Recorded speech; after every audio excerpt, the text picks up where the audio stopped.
crois que c'est bon. Chers collègues, pour bien nous lancer dans cette première session du PIPS, je me suis dit qu'il n'y avait probablement pas de meilleur sujet qu'un sujet un petit peu à controverse, à savoir le sujet des armes à feu. Donc c'est un sujet, je pense, de société dont nous entendons parler très régulièrement dans les médias, que ce soit parce qu'une énième fusillade de masse a eu lieu aux États-Unis, ou encore parce qu'une émission décide de se pencher sur le scandale des enfants soldats, ou enfin parce que le dernier rapport sur le nombre de femmes qui sont mortes sous les projectiles de leurs compagnons en colère a été publié. Nous entendons parler des armes à feu encore et encore. Aucun pays n'est épargné.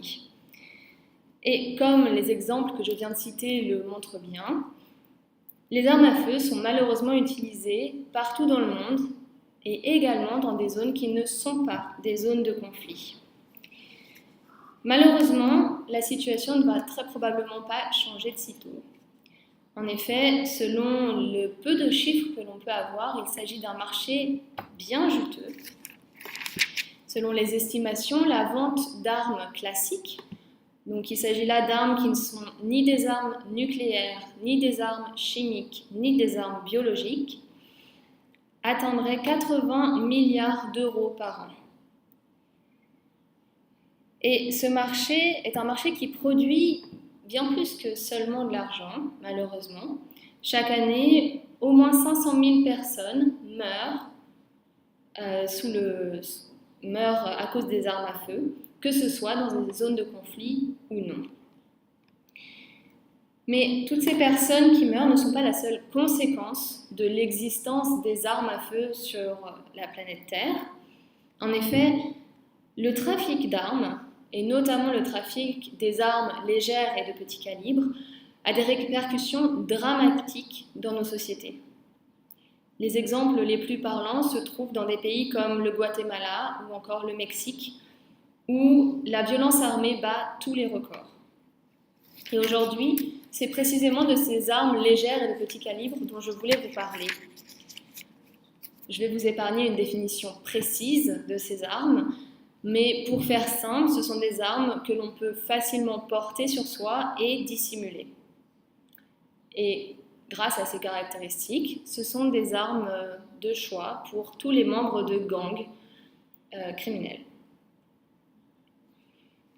Imaginez-vous donc si vous viviez dans une ville où un gang sévit, vous ne savez pas qui porte une arme, vous ne savez pas quand est-ce que le prochain échange de coups de feu aura lieu. Vous vivez vraiment dans un état de peur et d'angoisse permanente. Et c'est la réalité aujourd'hui de nombreuses personnes dans des pays comme le Mexique. Et ce sont là donc des conséquences du marché des armes légères et de petit calibre. Pour vous donner quelques chiffres sur le nombre d'armes légères et de petit calibre, ou ALPC, 900 millions d'entre elles ont déjà été produites, 875 millions sont encore en circulation. La majorité de ces dernières sont détenues par des civils, 650 millions, et 34% de toutes ces armes légères et de petit calibre sont en circulation sur le territoire des États-Unis. Et ce nombre va seulement en grandissant, puisque, comme je l'ai déjà dit, il s'agit d'un filon très juteux pour les industriels. Ils n'ont donc pas l'intention de s'en priver. La dernière enquête qui a été menée sur les armes légères remonte à 2013. Je vous invite à la lire. Elle est rédigée en anglais et s'intitule The Small Arms Survey, assez intéressante. Et on y apprend notamment que chaque année, entre 18 et 23 millions de nouvelles ALPC entrent sur le marché. Vous voyez donc qu'on est loin de pouvoir endiguer le problème. Donc ce sont certains chiffres que je viens de vous donner qui remontent à 2013, qui sont un peu datés. Mais comme je l'ai déjà dit, il est difficile d'obtenir de vrais chiffres à jour et exact, notamment parce que c'est un commerce qui, tout d'abord, n'est pas toujours licite et en plus n'est absolument pas glamour. Par conséquent, c'est un secteur économique qui reste très opaque, il est difficile d'obtenir des bons chiffres. Mais on peut en avoir si on cherche bien, et j'ai ainsi appris que le marché des armes, de manière générale, était aujourd'hui en pleine expansion, à l'heure où l'on parle de crise financière et de taux de chômage de plus en plus élevés. Il semble que ce secteur-là n'ait absolument aucun problème. Ces 10 dernières années, le nombre de ventes d'armes a en effet doublé en moyenne dans le monde. Et dans certaines régions, il y a même eu une augmentation de 75% de la vente d'armes. Donc ce sont là des chiffres qui ne concernent pas seulement les armes légères et de petit calibre, mais on considère que la vente de ces dernières généralement suit la tendance globale de ce secteur. Et c'est un secteur qui est très innovant, très dynamique, créateur d'emplois et de richesses. Pourquoi ne pas le soutenir ? Il suffit de se promener dans les allées du Salon international de la défense et de la sécurité, l'Eurosatory, qui se tient à Paris, pour s'en persuader. Les fabricants d'armes rivalisent d'innovations toutes plus merveilleuses les unes que les autres pour réussir à attirer des clients. Et par exemple, une compagnie a transformé les ALPC en sorte de Lego mortels. Donc vous voyez ces petits jeux pour enfants.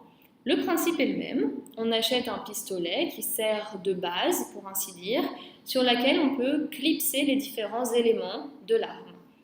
Ce qui permet à tous les clients de personnaliser au maximum l'arme et de la rendre aussi efficace que possible. Pourquoi pas, par exemple, ajouter un nouveau système de visée ou alors un nouveau système de détection du vent. Tout ce que l'on veut pour rendre l'arme aussi performante que possible. Et ces accessoires sont très simples à assembler, il suffit de le prendre et en 2 temps 3 mouvements, on peut l'avoir mis sur l'arme et on a une arme améliorée, pour ainsi dire. C'est un véritable jeu d'enfant. Ce qui est d'ailleurs bien pratique quand on sait que ce secteur vend des armes pour les enfants soldats. Mais après tout, c'est la loi du marché, il faut bien satisfaire les demandes des clients. Et ce n'est d'ailleurs pas que les armes que les fabricants tentent d'améliorer, il y a un budget de plus en plus important de recherche et développement qui est alloué à la recherche en amélioration de munitions, afin de les rendre toujours plus efficaces. Les munitions sont un sujet un peu plus complexe. Je pense qu'on pourrait en faire un discours à part et je ne vais pas m'étendre trop sur la question. Je voulais juste mentionner que les États-Unis s'opposent fermement à toute réglementation sur les munitions aujourd'hui, ce qui complique fortement toute la lutte contre les conséquences dramatiques de l'usage des armes à feu. Et pourtant, selon moi, c'est un angle d'attaque qui pourrait être assez intéressant dans cette lutte, parce qu'après tout, un pistolet ou un AK-47 sans aucune munition, ce n'est jamais rien de plus qu'une massue améliorée. Mais ici, comme sur bien d'autres sujets, la position des États-Unis n'a rien d'anecdotique. Comme je l'ai déjà dit, c'est aux États-Unis que l'on trouve 34% des ALPC, c'est-à-dire à peu près un tiers de la consommation et de la production d'armes légères et de petit calibre. Un chiffre qui n'a rien de surprenant quand on se rappelle que c'est aux États-Unis qu'agit essentiellement la NRA, et c'est les États-Unis qui brandit à tout bout de champ son 2e amendement. D'ailleurs, faisons une petite parenthèse sur le 2e amendement. C'est l'amendement, je vous le rappelle, qui garantit à tout citoyen le droit de porter des armes. Et je pense qu'on peut dire que la NRA, donc le plus grand lobby d'armes au monde, a très adroitement interprété cet amendement, puisqu'à l'époque, il aurait été rédigé pour donner le droit à tout citoyen appartenant à une milice de porter une arme. C'est du moins ce qu'a décidé un juge aux États-Unis récemment. Donc si l'on appliquait cet amendement à la réalité contemporaine des États-Unis, cela voudrait dire qu'il permet à tout citoyen appartenant à la garde nationale de porter une arme et non pas tout citoyen lambda, ce qui change fondamentalement la donne. Mais quelle que soit l'interprétation de l'amendement que vous choisissez de suivre, les faits restent là. Aux États-Unis, aujourd'hui, il y a bien plus d'armureries que de McDonald's. Donc on peut dire que la NRA a bien gagné cette bataille, du moins pour le moment. Et d'ailleurs, en parlant de points de vente d'armes, est-ce que vous avez une petite idée du nombre de ces armureries qui existent sur la frontière entre les États-Unis et le Mexique ? Probablement pas. En tout cas, j'avais été très surprise quand j'ai lu ce chiffre. 6700 points de vente sur la frontière. Et pourquoi est-ce qu'il y a tant de points de vente ? Est-ce que vous pensez que c'est parce que les citoyens américains souhaitent se défendre de manière armée contre le flux instoppable de migrants mexicains qui déferlent dans leur pays ? Non. C'est pour des raisons bien plus pragmatiques, à savoir les gains financiers. En effet, la législation mexicaine interdit la vente et l'achat d'armes. Les cartels mexicains choisissent donc de traverser la frontière pour aller se fournir en armes qui sont nécessaires pour leur activité économique quotidienne. 70% des armes détenues par les cartels mexicains sont d'origine américaine.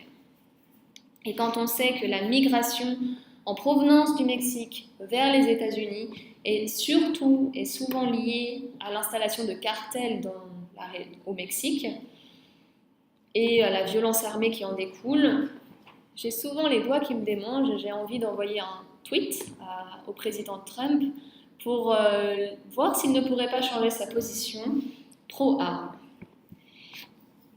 Mais je m'égare un petit peu. Revenons à notre discours. Je vous ai noyé sous des informations pas très réjouissantes. Et donc pour conclure, je voulais parler de choses un peu plus positives. La communauté internationale a bien saisi l'ampleur du problème que posent les armes à feu, les armes légères particulièrement. Tout le monde semble bien conscient des drames qui sont liés à la circulation presque incontrôlée et pour certains complètement incontrôlable de ces armes. Les États ont donc décidé de signer un accord sur le commerce des armes.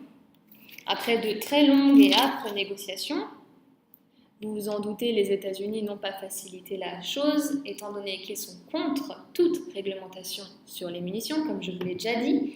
Le TCA a finalement été adopté, donc le TCA, le traité sur le commerce des armes, en avril 2013. Il a ensuite été ratifié avant d'entrer en vigueur fin 2014. Rassurez-vous, l'objectif de ce traité n'est pas d'interdire la vente et l'utilisation des armes, mais il prévoit tout de même des règles assez strictes sur cette vente et cette utilisation. Ainsi, pour permettre à un pays de transférer des armes dans un autre pays, les États signataires affirment et s'engagent à contrôler que les armes vendues ne seront pas utilisées pour commettre des violations des droits humains.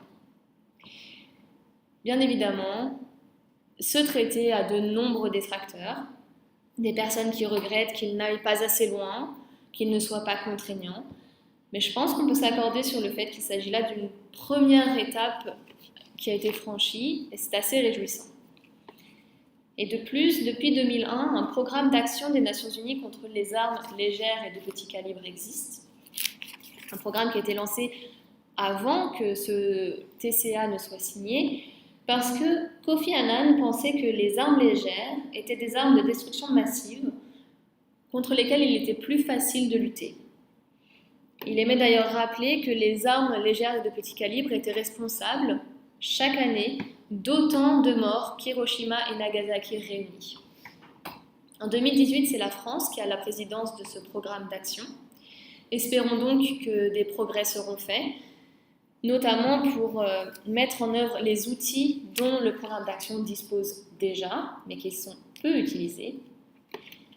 Étant donné que la France, malheureusement, a récemment renoué avec l'expérience de tragédies liées aux armes légères, il est possible que cette fois, la lutte contre ces dernières prenne le pas sur les intérêts économiques de l'Hexagone, qui est loin d'être en reste lorsqu'il s'agit de vente d'armes. Je vous remercie de votre attention.